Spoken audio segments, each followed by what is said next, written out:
Let me ask you a question. You probably already know the answer because you've seen the title of the video. But what do you think happens when you take an old franchise and stuff it full of sneaky feminist ideas and then try and remake it? If the answer is the movie will flop miserably and the director will get angry and demand that men come see her movie, that's what happens. Elizabeth Banks relaunched Charlie's Angels. And apparently she said, my film is loaded with sneaky feminist ideas. All right. I think I like Elizabeth Banks. I actually thought the Pitch Perfect movies were funny and fun and silly. And I think she did a great job. And I can respect, her wanting to get women in lead roles. But I'm going to have to say it, Elizabeth Banks, I did enjoy Power Rangers, but this is bad. I'm sorry. It's just bad. Here you go. I'm sorry. This is the wrong one. Here we go. Because I was reading these. Deadline. Charlie's Angels fell from grace at the box office with an $8 million opening. $8 million. That is abysmal. You know what's crazy about this? Why it's so bad? Because they did a big play for this. They had like some music video with Lana Del Rey, Ariana Grande, and Miley Cyrus. The music video's got 117 million views. And the movie, sorry. So here's what we get. I'll tell you exactly what it is. Would you want to go see an action movie that doesn't have action in it? I'd say the answer is no. So here's the way I take it. Men and women don't like the same things on average. This movie was targeting women ages 13 to 39. It is an action, girl power movie. They didn't go see it. Typically, the stereotype is that women like rom-coms, men like action. And I was reading something about how that fits the average trope, the average perspective that men and women have, or the stereotype of it. That guys are macho dudes who want to like rush into a burning building to save the puppies or the baby or whatever. Save the damsel in distress. The damsel in distress. Whereas women enjoy these movies where they go on they have like a silly social adventure where they find Mr. Right, and then there's miscommunication, and then everything works out in the end, and the guy chases after the airplane, runs to the airport. There are tropes about chick flicks, like we actually have a word for it, chick flick. What do you think happens if you take a movie that is skewed towards what men prefer, but stuff it full of feminist ideas with all female characters, and then take out the action? I don't know what this movie is or who this movie was for. So let's read a little bit from Deadline. The Deadline story says, Sony knew Charlie's Angels was a one-quadrant movie, eyed at women 13 to 39, especially given its lack of action scenes, and wisely limited their exposure to what I hear is 50% with co-finance partners. 2.0 Entertainment and Perfect World. Sony claims the budget is $48 million. We've heard in the mid-50 million. Tax incentives were taken in the Pix, Berlin, and Hamburg shoots. Perhaps Sony should have spent more because Charlie's Angels' biggest problem is that it has very low octane, we've seen it all before action scenes. Heck, there's more action in a 1980s Chuck Norris movie. After watching Charlie's Angels earlier this week, I put the first two McG movies on Netflix. So talking about the original Charlie's Angels with like Lucy Liu and all that, there was action. And Charlie's Angel was about, these women who were, fighting crime, international spies, etc. She turned the movie into a feminist movie. They took out the action? Who is this movie for? I think this is the big problem. The cultural tropes that we have are not designed or not built by patriarchy. There wasn't some man who decided movies for men must be the hero's journey action stories, and movies for men must be chick flicks, must be rom-coms. No, it's that over time, an industry was built based on what sold. It's a decentralized computer. Now, the left will argue, women only watch those because they were conditioned to watch them, and if you give women an action film, they'll go see it. Womp, wrong. Look, in some capacities, that's true. You can attract general audiences with big blockbuster films.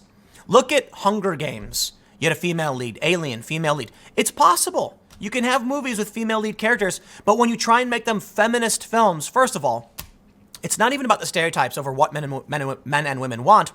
It's about, before the movie comes out, I'll tell you this. I see something like this a week ago. My film is loaded with sneaky feminist ideas. Okay, I'll pass.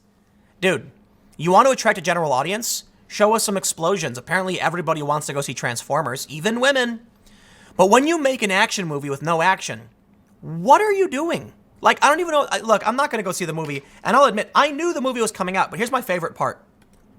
Apparently in this story from just 10 days ago, they say Elizabeth Banks made Charlie's Angels to celebrate women at work. The actress, producer, and director shares her motivations for making the latest Charlie's Angels film and what it takes to succeed in Hollywood today. And she goes on to say that, like, she wants men to go and see her movie because women go and see men's movies. I'll tell you what, I think women like movies. I think women like action movies. I think the reason why big blockbusters are explosions and helicopters and Bruce Willis like launching a car into a helicopter and jumping off a building and his, Die Hard. You get the point. It's because men and women both like that. I think to an extent, when it comes to action movies, you get what you don't get from other visual arts. So one of the funny things that's often brought up is on the cover of a man's magazine is a woman. On the cover of a woman's magazine is a woman. Not always. But that's the joke. It doesn't mean it's like the overwhelming majority, but that's a joke people often bring up. You go to a magazine stand, take a picture, and it's all women. And it's because when it comes to what both men and women want to look at and what they perceive as being beautiful in a still image, it's a female. But what about when it comes to ideas and action? I don't mean action like explosions. I mean like doing something. This in my opinion, this falls into the trope about men are attracted to appearance, women are attracted to status. Think about a movie like Die Hard. I don't know if all women are going to want to go see Die Hard. The trope is they don't. But you can look at certain movies and see that even women want to go see them. Star Wars, the man rescues the damsel in distress. It was not only men who went and saw this. In fact, there's a very famous photo of a woman who created a rebel pilot outfit from going and seeing the movies in the 70s. Talk about dedication to the fan base. And there's a trope about, men mocking women because women weren't into that stuff, but women are. So I wonder why women would be into these movies. Perhaps it's because they relate to the same ideas of being a hero and saving the day, same as men. And this flies in the face of what you actually should be doing. You don't need to make a sneaky feminist film to get women to go watch it. You make The Hunger Games, and men and women go and watch it. This is the biggest problem with the injection of politics. Let me read this right here.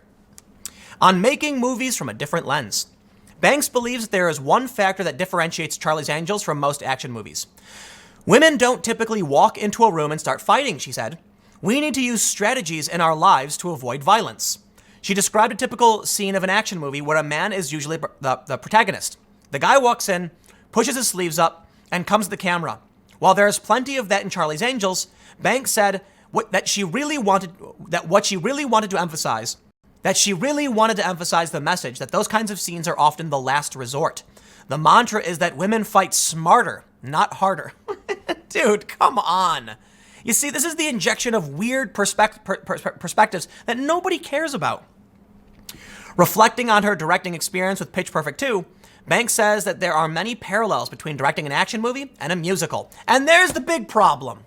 I can just say it's simple, man. You are not the kind of person who could direct this kind of movie. And you tried. And if you think, musical numbers and action set pieces are designed in a similar way, you can't stop a movie to be like, we're going to sing and dance. She went on to say, you also don't stop a movie to film a shooting scene. You have to include character development and check many other boxes at the same time. Yes, but they're very different.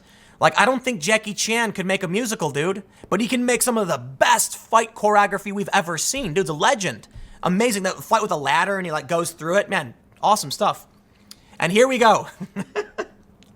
This is it. I saw this before, and I knew I was not going to see this movie. The importance of inclusivity in Hollywood. Let me stop. I think inclusivity in Hollywood is very important. We had the first 3 big franchises of Marvel, white dudes. You had Iron Man, Captain America, and Thor, and they're all white males. Here's the thing. That's fine. I don't care. I rather enjoy those movies. And the fact that they're all white males literally doesn't bother me one bit. But there are a lot of people who demanded we get a movie with a woman. And so they made a terrible movie, Captain Marvel. I'll tell you what, man. You know what movie was fantastic? Into the Spider-Verse. And they had an Afro-Latino Miles Morales. Not white. You got your diversity. You got Spider-Gwen. She was pretty awesome.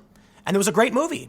You can bring in that inclusivity and diversity. I do think it's important. I think it's great to see, but not when you ham fist and shoehorn in some random ridiculous concept. And here's the best part. She says this. Oh man, here we go. When you think about what has been put out, I'm sorry I have to read this to you. When you think about what has been put out in the media, it's mostly from a cisgendered white male perspective. Everything that's not that feels a little bit fresher, and so it feels like pretty good business. I'm the audience. I want things I haven't seen before. My real plea is for men to have enough empathy to go see movies starring women, because I've been asked to go see movies starring men my entire life, and I've happily done so. I don't know why men can't return that effing favor. Aw, I'm so sorry. Dude, you've happily gone and seen these movies. Well, I'm not happily going to go see your movie, and I'm not going to be guilted into seeing it either. Maybe the movie's good. It flopped and got bad ratings from some people. And I'll tell you exactly why I will never see your movie. That's why. When you tell me the movie's going to be political, I'm like, oh no, here it comes. Same thing with Captain Marvel. It was like a, I don't know, C-, D+. And they loaded the commercial. It was like, it said her, and then her turns into a hero. And it's like, oh no. Dude. When you run this narrative, it tells me that your story is lacking, it's weak, and I think this is an excuse for a trash movie. So I'm not surprised your movie bombed. And I'm sorry to hear this, man, because I really do like Elizabeth Banks. I thought Power Rangers was a lot of fun. It doesn't have to be the best movie in the world, and I think she does a good job, and I like the movies she's in. So and the Hunger Games specifically. And it's unfortunate that this is what she's pushing. Come on, dude. Just be a real human. Make a regular movie. Make things that are fun. Stop trying to inject your politics into it, because no one wants that. We want to have a good time at the movies eating popcorn, not being preached to, and to have someone tell us, have some empathy and go see my movie. No! I go to movies to have a good time, not to pity you. Stick around. I got one more segment coming up in a few minutes, and I will see you all shortly.